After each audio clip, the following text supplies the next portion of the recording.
Cuando hablamos del Hollywood, o del cine clásico de Hollywood como construcción orgánica, como Leviatán, construcción orgánica, hubo 3 o 4 que se le antecedieron. El Renacimiento italiano, el Barroco europeo y americano, ¿no? Y el Romanticismo alemán. Esos son los 3 antecedentes del concepto de cine, como construcción orgánica. ¿Qué quiere decir? Que era algo que estaba pensado, diseñado en todos sus sentidos. Así que el cine es algo, el concepto de cine, ¿no? Donde se implica lo político, lo histórico, ¿no? Pero lo político histórico tiene que ver también con una tradición simbólica y metafísica diferente. El Renacimiento fue italiano, el Romanticismo fue alemán. El Barroco fue internacional, fue el último momento de un estilo europeo internacional. Y el cine tiene mucho de eso. El cine es la continuidad de la política barroca por otros medios. El barroco, ¿qué se proponía? Bueno, decir verdades terriblemente amargas, endulzadas, ¿no? Con un poco de jarabe. Y ese cine. Si Hitchcock no hubiera hecho con cierto sentido del humor macabro, psicosis, yo creo que nos hubiéramos suicidado todos. Salíamos rentando del cine. Porque es algo terrible, todas sus películas, ¿no? Son terribles, pero está endulzado. ¿Qué es ese endulzado?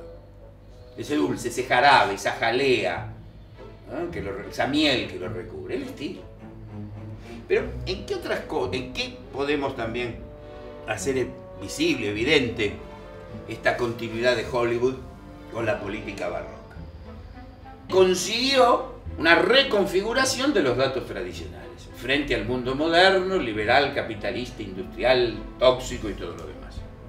El capitalismo siempre fue salvaje. Y es precisamente para que se diera ese tipo de producción, a destajo, ¿no? Darse ahí, ¿no? Continuamente la cadena de montaje, ¿no? Pasar de la cadena de montaje al escaparate para gastar el sueldo, que había que cortar.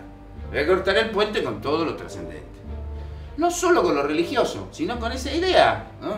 Que el azul quiere decir algo más, que los números quieren decir algo más. Y el cine consiguió esa capacidad.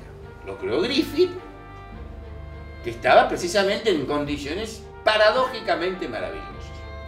Griffith era un sureño derrotado, un Dixie, pero fue derrotado por la industria, porque se quería imponer la industria capitalista, la mentalidad liberal, burguesa, técnica, industrial, contra un sur que era, o Dixie, que era básicamente una forma de cultura más tradicional, más atada al campo, a lo agrario y todo eso.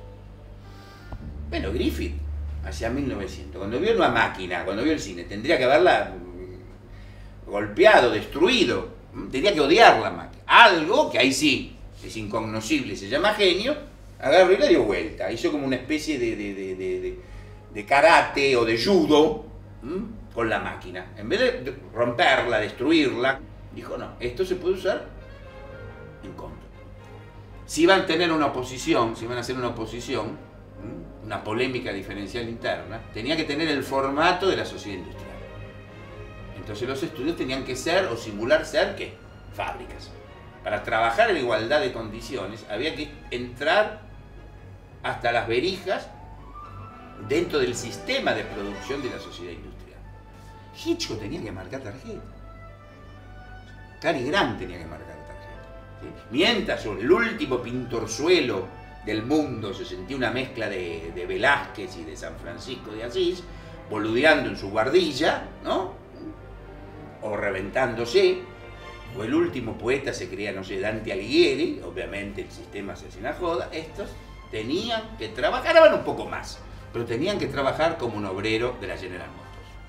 Aún un Hitchcock, aún un Capra, un Ford, un Cox, un Minelli, ni hablar de un Turner, si no hubieran tenido detrás esos productores, ¿no? Que les decía se termina en una semana, en 15 días, hay tanta plata y dura 90 minutos, se desataba. Entonces liquidaron todo impulso, todo resto, todo plus de tardo romanticismo.